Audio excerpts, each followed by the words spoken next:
Magandang araw po mga kaibigan. Ito na naman yung lingkod si Mr. Nick. Ito lakad-lakad po gawa nung wala pong pasok today. Holiday po ngayon dito sa Amerika. So Memorial Day po. Happy Memorial Day po my fellow American. So bali meron ako napanood na isang session na dyan sa Senate na inalmahan ng ibang senador yung privilege speech at video na inilabas ni Amy Marcos. So, gusto ko lang panoorin po natin mga kaibigan. Gusto ko lang naman ibahagi kasi siyempre Pilipino pa rin naman ako sa dugo, di ba? So, ayan, sama-sama natin panoorin. There are no interpellations. May we ask the majority leader for the Yes, referral? Madam President, may we refer the speech of the distinguished gentleman from Tarlac and Pampanga, Senator Marcoleta, to the Committee on Rules? I so move. No objection. Hearing none. So referred to the Committee on Rules. Yes. Madam President, I think Senator Marcos is seeking the floor. We recognize Senator Amy Marcos. What's the question? Thank you. I'd like to make a privileged speech as already reserved from last week. Is this, Madam President, a privilege speech or a question of personal and collective privilege? Personal and collective Because we have privilege. yet to dispense with, proceed to the reference of this. If it's a question of privilege, we will Yes. proceed, Madam President. Yes, I rise on a matter of personal and The collective good lady privilege. senator has indicated that she's rising on a matter of personal and collective privilege. We recognize once again Senator Amy Marcos. Thank you very much. Magandang hapon po, Madam President, our Majority Leader, the ladies and gentlemen of the Senate. I rise today on a matter of personal and collective privilege to address a pressing issue of utmost national importance. For far too long, our Filipino people have been left uncertain, confused, deliberately kept in the dark regarding the true intentions behind the continuing and increasingly belligerent efforts to upend the new Senate leadership and worse, to amend the Constitution. The Filipino people deserve clarity. The Filipino people deserve honesty, and above all, the Filipino people deserve at least the truth.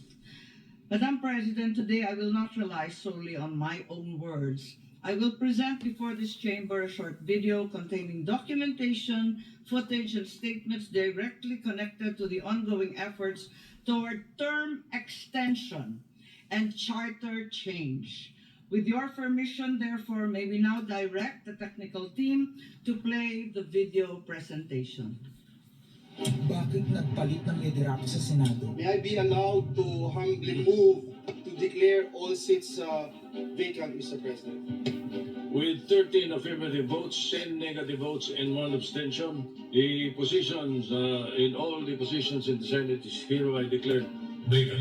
Bakit ito nilusog?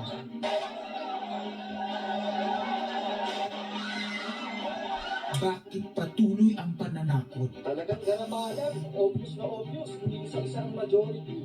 Bakit may panggigipit? Pinakakasuhan ng Ombudsman si Senator Rotante Marcoleta ng plunder at indirect bribery. Bakit may pambabaluktot ng kwento? Nililito nila ang publiko. Ang kainan ay naganap alas 4 ng hapon. Ang barilan, alas 7. Nagmamalaki nilang may nangangusta na si Camille Villar ang unang nag-update. Saka sila nag-reply. Last call po, 4 p.m.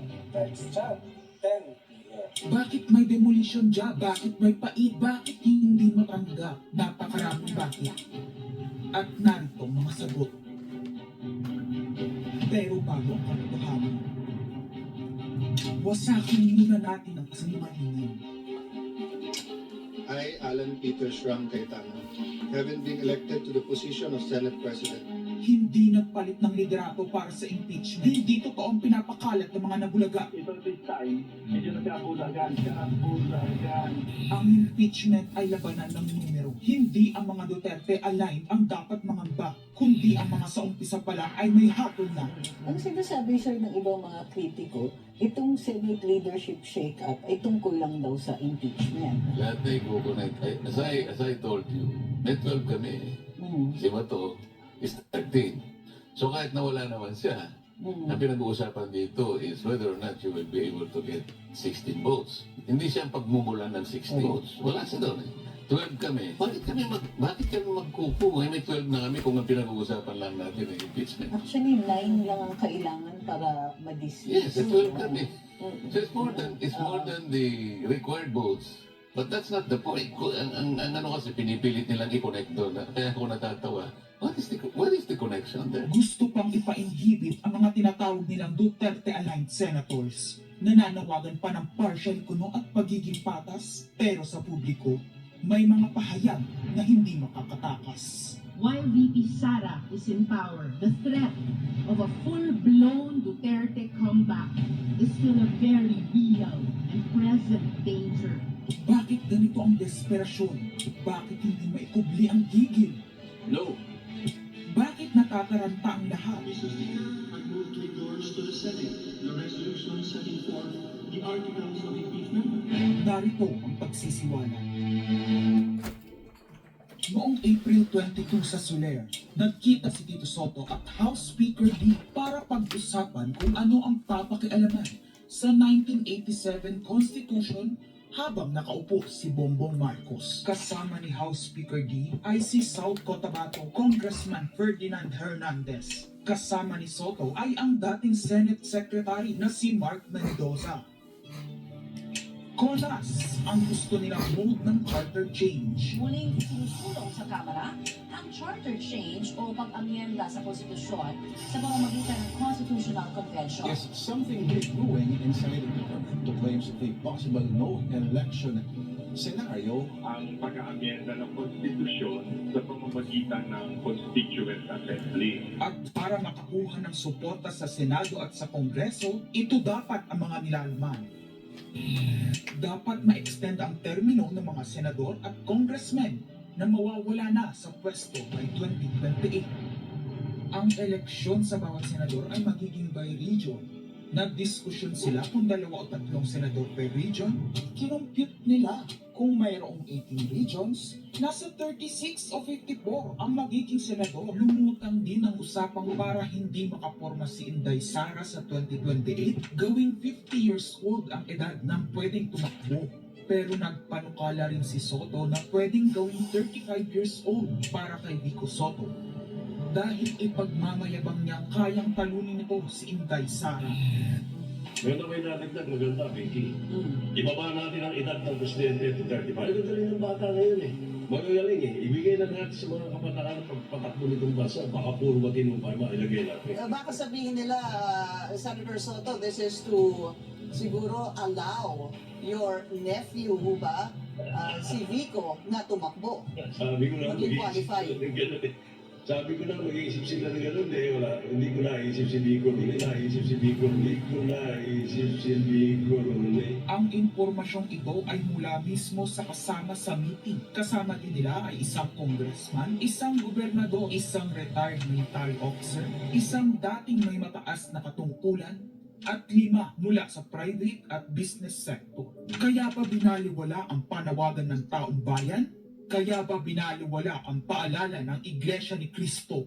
Hindi po nagbabago ang bilin ng Iglesia ni Cristo Nason. Na ang Iglesia ni Cristo po ay tutol sa impeachment. Kaya ba nagtatapang-tapangan ang mga umaastang bida sa ginagawa nilang tunay na drama?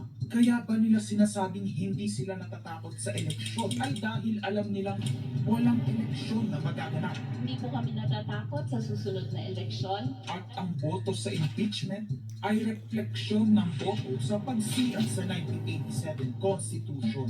Pabor ang karamihan sa mga pagbabago sa saligang batas, lalo na sa usaping ekonomiya. Ngunit kung papakialaman ng iilan ang konstitusyon para maghari-harian at para sa pansariling kapakinabangan, makapwesto ng matagal o mailuklok ang kamag-anak, umanda kayo sa gamit ng bayan. Ang pagpapalit ng liderato sa Senado ay hindi kakaiba. Ito ay nakabase sa prioridad at gusto ng mga senador bumabahana ng ebidensya laban kina Bongbong Marcos, Liza Marcos, Sandro Marcos at Martin Romualdez. Kailangan ng may bayag sa buhay. Ipinangako na sa mga korap na mambabatas ang perang malilikom sa 2027-2028 national budget. Dapat pigilan. 2028, alam natin that's the election budget. And it was assured to the congressman this will also be the CONAC budget. Nagiging isa ng malaking sindikato ang pamahalaan. Sinusuportahan ito ng mga dating kalaban, mga tinulungang manalo noong nakaraang eleksyon, mga may galit sa nagdaang administrasyon. Lahat sila kasama ng pinakamalaking troll farms at ilang bahagi ng mainstream media ay pinagagana ng dalawang bagay. Pera galing sa korupsyon, galit sa mga Duterte. Mahalaga ang liderato ng Senado para sa mga korap at nakasandal sa mga buwaya ng kapangyarihan. Ngunit mas mahalaga ito sa mga naninindigan na ang Senado ay bantayog ng konstitusyon na hindi dapat tinatakot, sinusuhulan at iniipit upang maging taupamuhan. Maaaring hati ngayon ang Senado. Maaaring kanya-kanyang bersyon ng kwento. Wala nang pakialam kung ano ang totoo. Isa itong indikasyon na gumagana ang demokrasya. Kailangan lang maalala ng bawat senador na kahit sila ay may kapangyarihan, hindi dapat nila malimutan magpakatao.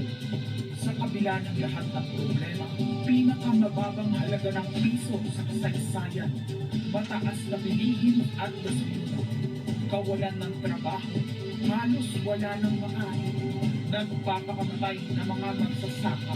Ang inuna ay politika, impeachment at kung ano-anong propaganda para mabalik ang kontrol sa Senado ng mga nangako na maisakatuparan ang pagpapahaba ng panahon sa kapangyarihan. Kung magde-deny yung mga nandoon sa meeting na yon at pabubulaanan yung aking sinabi, then sasabihin ko kung sino ang nagsiwalat sa amin. Kasi magugulantang ang buong bansa pag siniwalat ko kung sino yung nagsabi sa amin.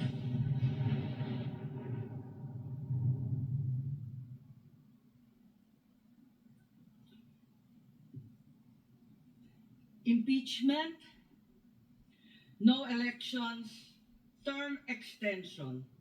Ito ang inaatupag ng ilang mambabatas na nagiging mambubutas ng sikmura ng taong bayan. Inuuna ito kaysa gutom, trabaho, kalusugan, kabuhayan. Gusto nilang pahabain ang paghihirap ng Pilipino, gusto ata nilang gumapang ang bayan sa dusa. Gaya ng paggapang ng mga buwaya sa kaban ng bayan at konstitusyon.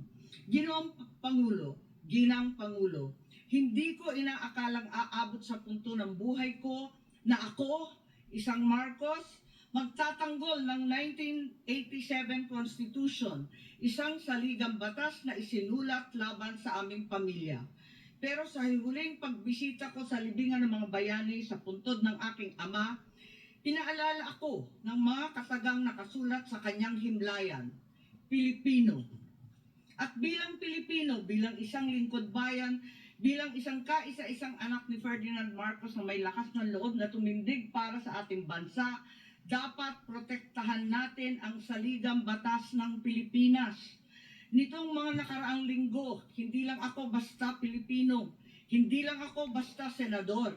Naging reporter pa at vlogger dahil walang mag-cover sa totoong nangyayari. Pero napakaraming nagko-cover up sa mga korap na politiko. Kung meron nakakaalam sa galit ng bayan pagdating sa pagpapahaba ng poder sa kapangyarihan, nasa unahan na ako ng listahan. Hindi ako makakapayag na walang maisabuhay sa mga aral ng kasaysayan. Noong naharang natin ang PI na yan, People's Initiative, noong Enero 2024, hindi naman sila tumigil. Noong 12 ng Agosto 2025, unang inihayag ni Bongbong Marcos, ng ating Pangulo, na hindi niya tututulan ang isang Constitutional Convention o CONCON upang ayusin umano ang mga butas sa saligang batas, kasunod ng pahiwatig ng Kongreso na sumusuporta nito.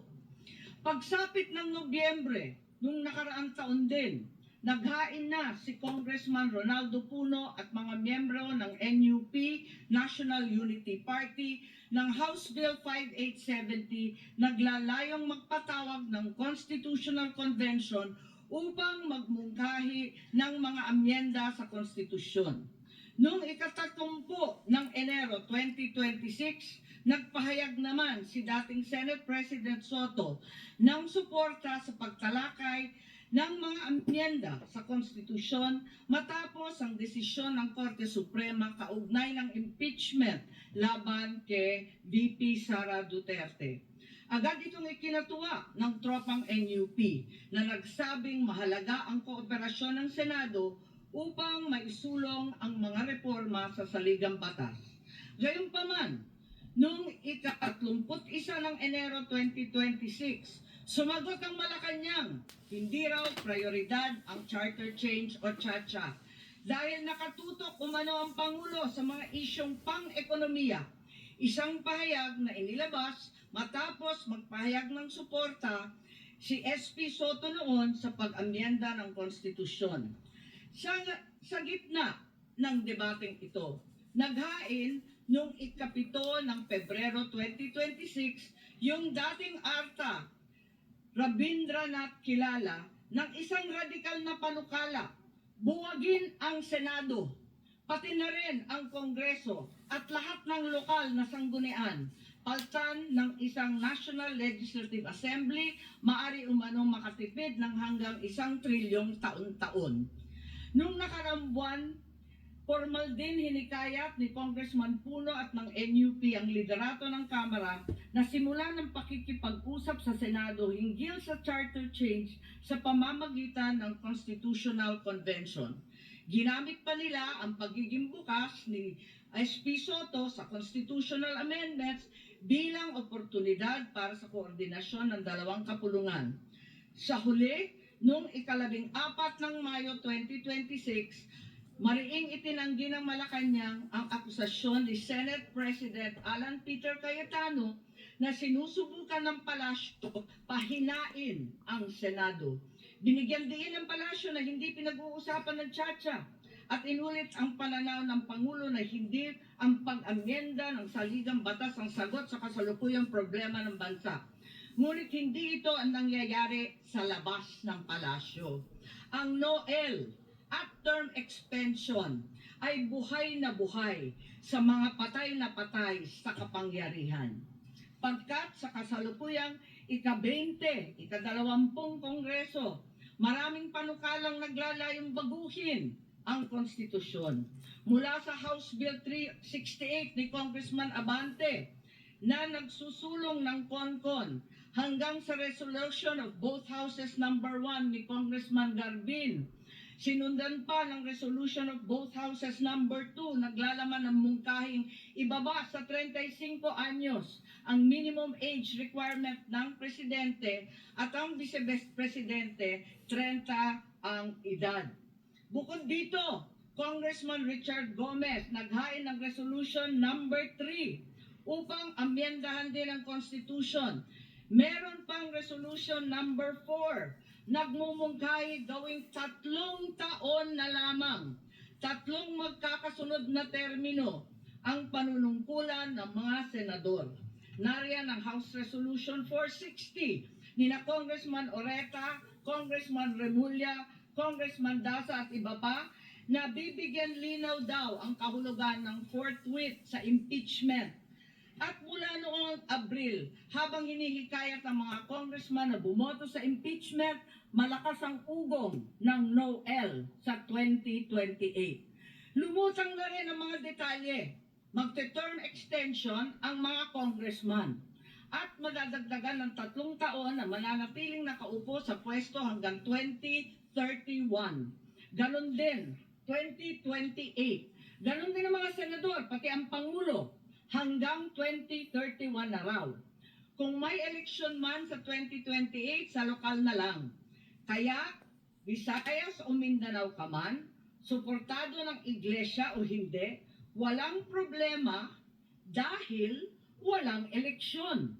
Kaya ang tanong ngayon, ayaw ba talaga ng palasyo sa CHA-CHA O kunwari lang? O talaga bang wala ng respeto sa Pangulo? Bukod kay Lito Banayo, napakarami kong sources patungkol sa mga meeting na naganap para sa sinusulong na Constituent Assembly o CONAS. Mga kalipunan ng mga politikong hindi nananalo sa mga matataas na posisyon, inaambisyon nila. Kung hindi kayang manalo sa boto, baguhin na lang ang konstitusyon. Noon pa man, hindi ako naging hadlang sa pagbabago. Kumpara lamang sa ekonomiya at ikagiginhawa ng buhay ng Pilipino. Pero magagaling ang mga buwaya. Tahimik na gumagapang upang malamon pati ang konstitusyon. Kung nagsisinungaling ang mga nagsumbong sa akin, kung sasabihin kasinungalingan ang sinabi ko ngayon at ang pinalabas, hinihikayat ko ang mga senador ngayon sa ating bulwagan. Ipangako natin sa taong bayan na may eleksyon sa 2028 mula sa presidential hanggang sa lokal. At Madam President, magiging masaya akong mapatunayan na mali ako dahil ibig sabihin nun, mananalo ang tama. In the interest of time and that this chamber may proceed with its scheduled legislative business, I will not entertain any interpellations at this juncture and would rather allow the facts in the video as well as confronting this nation to resonate fully with this chamber and the Filipino people.